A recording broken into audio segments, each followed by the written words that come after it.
Good afternoon, welcome to Rundlii Gaming. So we're going to be doing another video here on the game of Seven Wonders. This particular game was done by an Antoine Bauza and made by Repo's Production. By the looks of it. The game itself is kind of based around your 7 different wonders of the world of the ancient time. And you pick one of these different nations.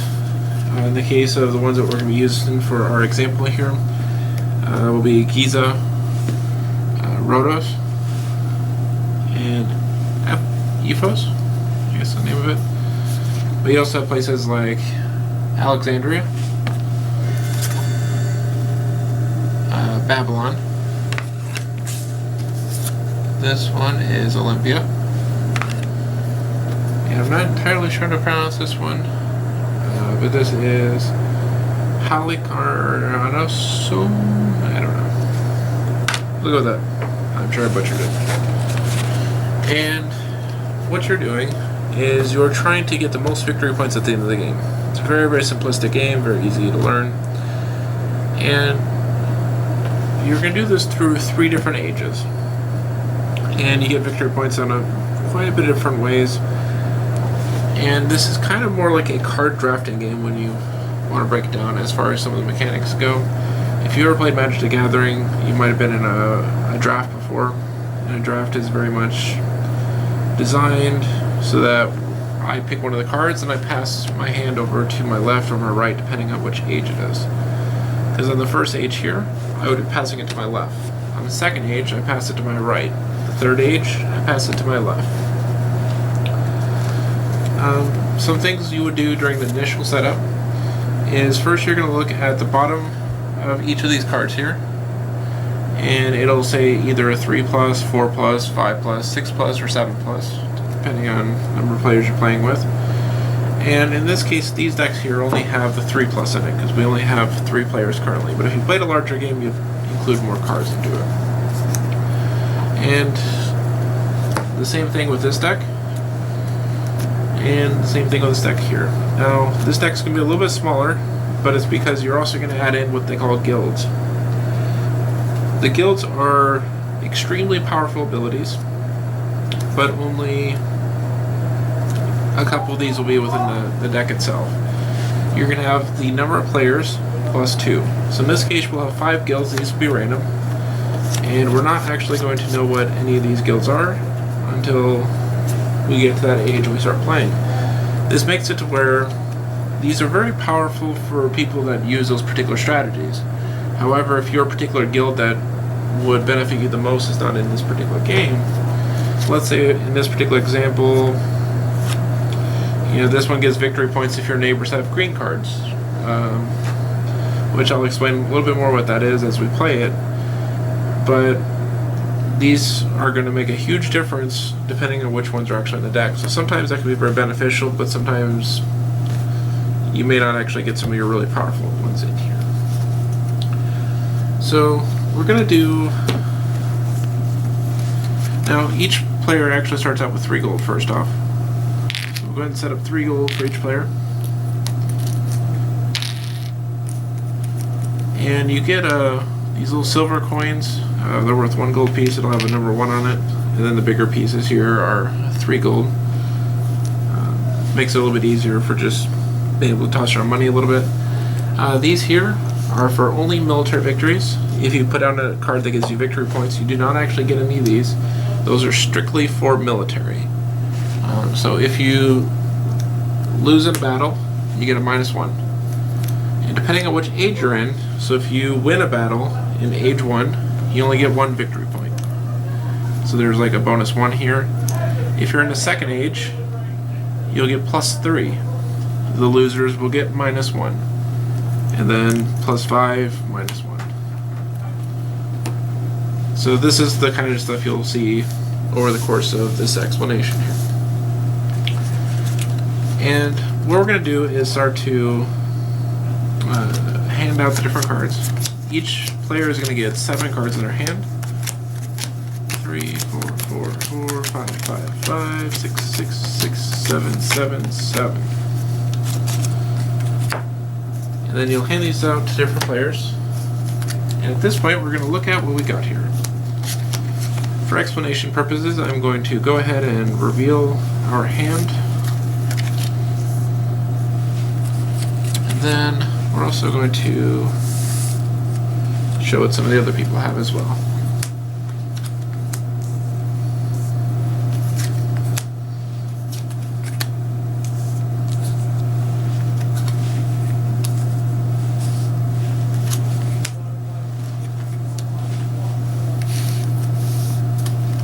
And lastly, we have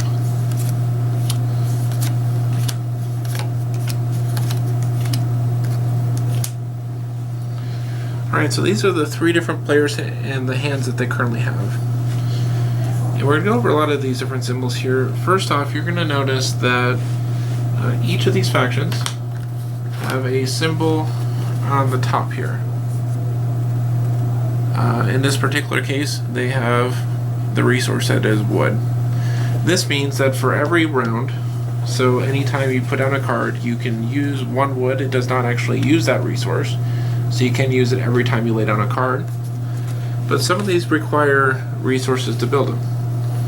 For example, it'll always be up in the top left corner here. With this particular card, there is 1 wood up here. Some of these cards will be free though. This one has no symbol up top. Because this one has no symbol, this one is actually free if you were to build it. So these ones here are resources. So as you've seen, this allows you to build stuff. Now what the resource ones do is it allows you to have additional resources. So if I were to build this one, this shows 1 stone up here. This is called the stone pit. I would then place it underneath my card so that you can see that I now have 2 wood. Or I could grab this one. This one's a little bit different. It shows that you can do either a brick or an ore, but this costs 1 gold. So there'd be a cost of 1 gold to build this if you want, and you get one or the other per round. So if I were to build this, I could now do either, so let's say I did not do the stone one, but I can use 1 stone per card that I play, and then I can use an additional brick or an additional ore. So either or. There are secondary resources. These will be the gray card. The gray cards are, they also have things that they are required to build. Those, like in this particular case here, this green card, if you have this one, it takes one of the glass ones here. So if you get this glass underneath your card here, you could actually build this particular card with this particular nation here. But that would be in one of your future draws here. So that's the resources, because that's what the brown and the gray are. So the brown and gray, those are for additional resources. The blue ones, these are just straight victory points. You will get a number, and that's how much it's worth, and a wreath around it, just to annotate that it's victory points. It also has some, so we'll go over a few more things before we go over that. You have green cards. These are worth quite a bit of points if you get a lot of the same types of cards, and also if you get the entire set. There is a set of 3 different cards. So there are gears, there's the stones here, and then you also have the little compass looking ones also. I think it's supposed to show you like architecture maybe? I have to look over the paperwork, but so these are possible things I could build too, but since I don't have a scroll and I don't have a glass, it's a little harder to build that unless I get that resource.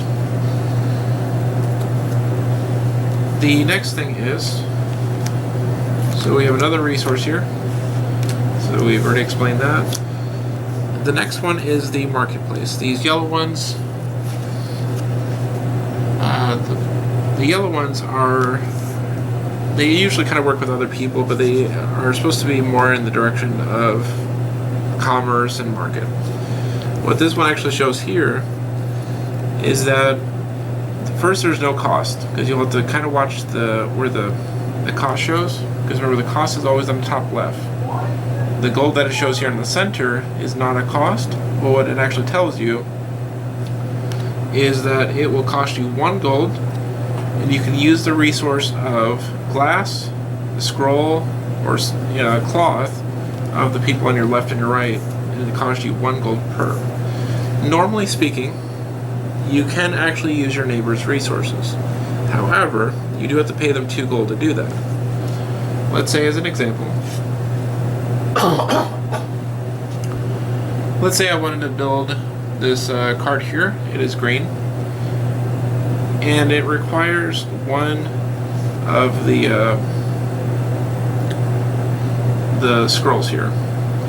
So if I wanted to use his scroll here, I'm gonna have to pay him 2 gold, and if I pay him 2 gold, I can then use it. Now he can also use his own resources still, so this doesn't actually hurt him any. All it does is give him 2 gold. He can still use that same scroll in the same round, so he's still fine to use it. So in a lot of ways, you can almost call it more like sharing the resource rather than being used, because you're not really using it, but you're just kind of sharing it, but you have to pay them to actually share it. And why that matters is that, let's say if I were to build a lot of resources, my neighbors will start to pay me a lot of gold to use my resources to do that. The markets do cut down the price a little bit though, so it does make it a little bit easier to use a lot of other resources. If you're planning on, doing other stuff, you might go that route. So there's different methods of doing any of these things. So we went over all these cards here. Like in this case, you also have another market here. This market only has an arrow to your right. So in this case, it's the East Trading Post. So in this case, I can buy any of the basic resources for 1 gold of the person on my right, because the only people that are going to matter in this game are the people on your left and your right. So if you played a 4-player game, let's say there's another player here on this side over there, then this person here is not going to ever really interact with this person. The only one that matters to Rhodos would be the one across here and one here, because it'll only be your 2 neighbors. Pretty much all the other people at the table don't really matter so much to them. The next thing we have is red cards here. Red cards are military. You will have what looks to be like a shield and some swords. For every one of these, we'll give you 1 additional military when it comes to military conflict. And that happens after each of the ages. And what military conflict is that at the end of each age, you're going to have a military conflict with each of your neighbors. And what you do is you compare the number of military that you have to both of your neighbors. So let's say Rhodos here has 1, Athos or Athos. They have 2. Egypt here has none. So in this case, since they have 2 on this side here, they have the most military. So he has more military than Rhodos. So Rhodos is going to get a -1, and then they're going to get a +1 because they won the conflict with Rhodos. Now, this one will also have a conflict with Giza here of Egypt. Egypt has no military, so they're going to lose the battle. They have 2. They're going to get an additional +1 because, again, they defeated another opponent. Now Rhodos here and Egypt are going to have another conflict. In this case, Egypt has no military. They're going to get a -1. Rhodos had 1 military. They will get a +1. Now, in addition to all that, you're going to... Oh yeah, so to also specify, because I haven't mentioned it, let's say when Egypt and Rhodos fought, they both had 1 military. If there's an equal number of military, we call it a tie, and there's actually no minus is given and no plus is given. So in this case, you would have not got the +1 and -1 if these two were tied. So that is also something that occurs at the end of each age. Now remember, as I mentioned, there are 7 cards in your hand. So 3, 6, 7. 7. Now what's going to happen is, let's go ahead and put these all back in our hands.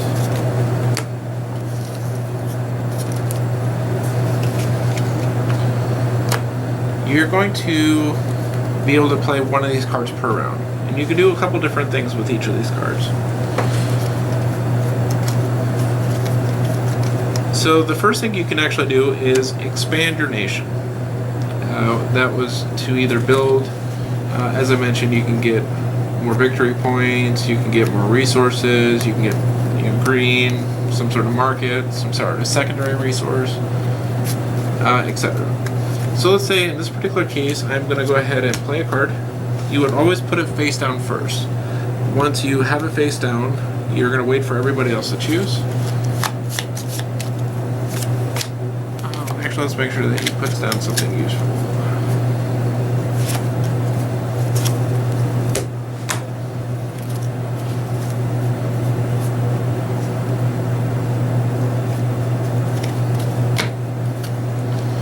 Now, at this point, everyone has a card face down.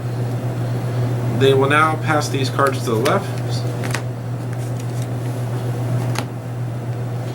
And then each of these will be revealed at the same time. So in this case, I'm going to build a resource. I now have 2 stone. They are also going to build a resource, but this one costs 1 gold, so he's going to pay 1 gold. And now he built that one. Lastly, this one's going to build a resource, which is going to be 1 wood. This one does not cost anything. So at this point, you'll now have your new hand, because the person that we just had on the other side just passed it to us. So the next thing we can possibly do with cards that we use is we can also put, so let's go ahead and do the other actions we can do here.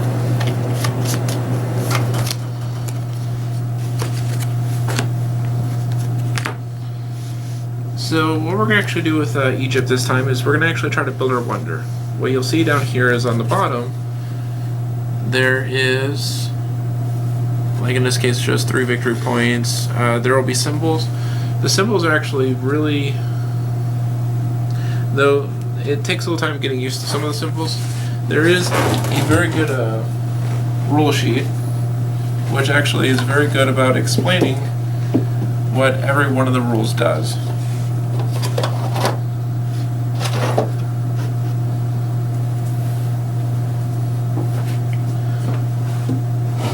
So normally,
so you'll actually have these different abilities, as I mentioned, and they have different characteristics that each of these nations will have. Now, they actually have a really good reference sheet here. Now, it's probably going to be pretty hard to see with the camera itself, but it actually does every single attribute that you could find in this game. So in this particular case, you'll see like the 1, 2, 3 and red X over the card. We'll actually have a very good explanation of what that exact symbol is. So it's going to be very, very easy to understand. Like in this particular case here, of that particular ability, it says once per age, a player can construct a building from his or her hand for free.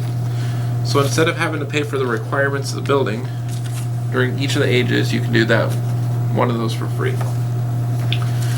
And they're actually really good at explaining those, because sometimes there might be a little confusion when someone's looking at a card and go, I have no idea what this means, but it actually explains it very, very well, and there's one of those symbols on every one of those cards within that. Alright, so now to explain a little bit more of some things you can do with your card. So in this case, I have 2 stone. I'm actually going to build my wonder here. It shows that there's a requirement here for 2 stone to build this particular wonder. So I'm going to put it underneath my wonder here, and it'll actually show that I now have this wonder. Victory points don't really matter until the very end of the game, but in this case it's going to help me build up a little further. Now this one built the marketplace, so in the future he can now use secondary resources of his neighbors for 1 gold apiece. This one, yep, let's say he decided to go ahead and build that as well. So again, you pass the card to your left.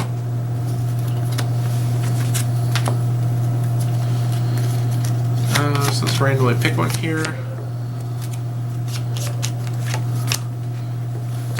And again, we're going to go ahead and pass them.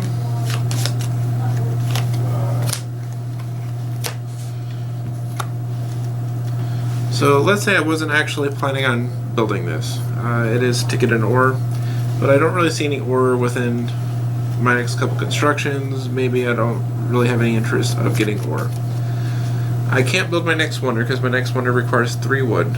Because if I wanted to get 3 wood, I'd have to pay this guy here 2 gold, and this guy 2 gold here, and that only gives me 2 wood, and it'd also be very expensive at this point. So you can also discard one of these cards. So just go straight to the discard pile, and that'll give you 3 gold. So if you discard a card, you'll get 3 gold as your action. So you can also do that as your action instead of playing one of the cards. Because there will be some circumstances where you just can't afford to actually buy that particular card, so you just maybe toss it in the center there and get some gold out of it, and it might help you fund constructing something else in the future. Now this is going to keep going on for a few more rounds. Let's say people constructed a few more things each.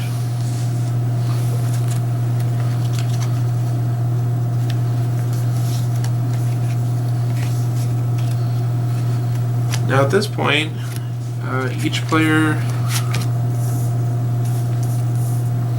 has 2 cards in their hand. When you get down to the 2 cards, you're still able to play 1 more card, but the very last card that is played will then be discarded. So let's say if I were to build the victory point thing here, he were to build the military thing there, and this one were to build resources here. We're ignoring what we need for cost right now, just because I'm not going to worry about messing with it necessarily right now. But let's say all these things were built. At the end of each round, I have also one more thing about building, is there are some cards here that on the bottom is going to have a little tab here. And what that tab is for, it'll give the name of a building. And what those buildings are representations of is that in the future, there is this theater here can be upgraded into a statue, and then it gives a little symbol next to it of what that statue does. In this case, the statue is worth 4 victory points. The theater itself is worth 2 victory points, as you can see up top here. But if I were to draw a statue, say in phase 2, I can play the statue for free, instead of having to pay whatever cost is associated with it. So it does give you a little bit of benefit to build things that are kind of in line with other buildings. Like in the case of this altar here. This one here is worth 2 victory points. It is a altar, and on the bottom right corner here, you can build a temple for free in the future. So that'll be very beneficial as well. And you keep doing this through the 3 different ages until you play through each of the ages. So each age you're going to play 6 cards ultimately, and then after each age you're going to do a military conflict. So again, you compare your militaries. Like in this case, this guy has no military. He's going to lose to both of these players here. This one is going to get -2.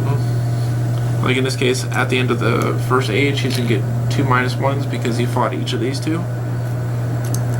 And then these 2 actually defeated this guy here. But they don't defeat each other because there's 1 military in each. And as I said, this will continue all the way through until you're done with all your ages. Once you're done with all 3 ages, the game will end, and then victory points are tallied. So as I kind of went over so far, one thing you're going to quickly realize is that later game, there are going to be much more resources involved with this. For example, this courthouse takes 2 bricks and a cloth. However, if you have a scriptorium, so let's say if this person here drew it, the scriptorium is this green card. Normally this takes 2 brick and a cloth, but since he has a scriptorium here, he could actually build that for free as his action for that round when he plays the card. So that's where you can see that they do combo off of each other, and they're very beneficial to get things that kind of work and align with each other. And it always lets you know before you build something, like I said in the bottom right corner, that there is something associated with this particular card in the future. So sometimes it's really beneficial for trying to determine what cards might be really useful for me to go with now in hopes of expanding that building later. And then eventually you'll go into the really big buildings, which is in phase 3. And these require an incredible amount of resources, usually. Like the palace here requires 1 of each. So you need a stone, an ore, a wood, a brick, a glass, a scroll, a cloth. The siege workshop requires 3 bricks and a wood. But if you have a building called a laboratory, you can actually get that built for free. So you don't need all those requirements if you have the prerequisite that you could get with it. And then, as I mentioned earlier in the video, you have all your purple cards now, and these are also very difficult to make. Like in the case of this first one, that is the Ship Owners Guild. It requires 3 wood, 1 glass, and a scroll. Or this one, the Workers Guild, requires 2 ore, a brick, a stone, and a wood. So I mean, it's a very big assortment of different stuff.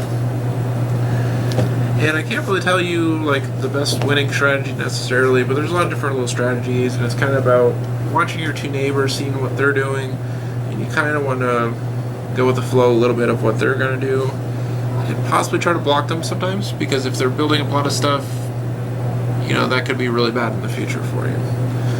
The last thing I was going to go over, because I have not really explained a whole lot into these green cards here. Now, as I mentioned, they are worth victory points. Now, with these different green ones here, you have your gears here, then you have like your stones, and then you have like your architecture. What's going to happen is for every set you have, so let's say if you have 1 of each, it is worth 7 victory points. And then you have the square of the number of each of these. So to give you a little bit better of an idea here. Alright, so as far as points go, with the green cards here, first you're going to get 7 points per set. So you have 3 different types. So if you have a set of 3, you'll get 7 victory points. And then it's a square of each of them on top of that. So you'll have 1 gear, So the square of that will be 1 point, so that's plus 1. The square of another 1 is plus 1, so 7, then 8, 9. But now you have 2 of these, so the square of 2 is 4. So then you have plus 4, so 13 points. So just those 4 cards here is going to be worth 13 victory points. So they can be a lot of points, especially when you go further into it. Maybe if you have 4 of these, because let's say if all 4 of these were the same card, then at that point you have 4 squared, which is 16 points. So that can be worth 16 points with just 4 of the same thing. So these can be very, very big on points in the future as well. So that's why I said there are different avenues as far as how to go about trying to win. And the game's really open to different methods of playing. I wouldn't say that there's like, you have to go military in order to win. I've seen people go hard into military and then still completely lose. Some people go into military, do really well. Some people go almost completely into green. They can do really well if they keep getting a lot of those green cards. But if someone starts to, turn them into wonders or build them themselves, they're going to lose out on a lot of points by doing that. I've seen some people do really well by building a lot of resources, because building a lot of resources means your neighbors are going to buy a lot of resources from you. So a lot of different methods. So I don't want to say that there's one single win strategy. Again, you can also build a lot of blue structures. A lot of the blue structures chain reaction into other blue structures, and they're just worth straight victory points. So if you build this theater here at the end of the game, it's worth 2 victory points, which isn't a lot, but it's also an age 1 building compared to, say, Pantheon. The Pantheons are worth 7 victory points. And if you already have a temple built, which is a second age blue structure, you can build this one for free and you don't actually need resources for it. So you can just keep building a lot of these blue buildings and it never costs you anything. So I mean, there's a lot of different ways of doing really well in the game. And I've played this game quite a few times now, and I don't usually see one particular strategy as being the win-all way of doing it. And that's one of the really big perks of the game, is it's really about just kind of going with the flow and finding out what works best in each of the situations. And some of the factions are just very different, but they seem very balanced.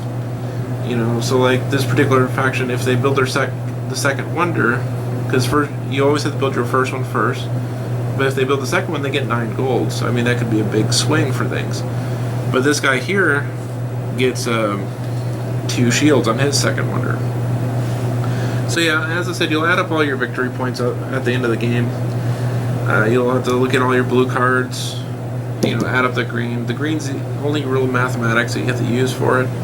But green, you also have some from your wonders. And then for every 3 gold you have, that's an additional victory point. So if you're banking tons and tons of gold, so as I said, these neighbors of yours that keep buying resources could actually give you a lot of victory points just because you have a ton of gold. And then you have your military victories. Again, they're worth victory points as well. And then some of the guilds as well. Like, as I mentioned kind of early in the video, let's say if you go with the Philosopher's Guild, this one is worth 1 victory point for each green card your neighbors have. Not yourself, but your neighbors. So if they both went into a lot of green cards, then building this will get you a lot of additional victory points, because it gives you a lot of benefit for that. So I would not say that this game is really aggressive towards your neighbors. However, you do have to take into consideration a lot of what they can do during their turn, and you might want to avoid giving them stuff that is obviously going to help them a whole lot. So it's kind of like mitigating a little bit of the damage that could occur as well. And then, of course, watching military to make sure that someone's not sneaking up a ton of military, unless you just don't care about messing with military at all. I have seen games where someone hasn't done any military at all and still won the game just fine. And then sometimes the lack of military made them lose also. So, one more thing. Perhaps you want to have a random faction whenever you play. They also have this other deck of cards here, and this allows you to kind of randomize what faction you are. So you just shuffle them, hand out, and then you could either turn it up or down to show whether or not it can be B or A. Because each side actually has two sides as well. If you wanted to switch it up a little bit, and they are very different from their original side, but they're kind of sticking sort of true to the theme of how they play. Otherwise, that is 7 Wonders. Thank you for watching Rundlii Gaming. We'll be posting some stuff in the future again, so definitely watch for them, and as I said, I'll have more videos posted in the near future also. Thanks for watching. You have a good day.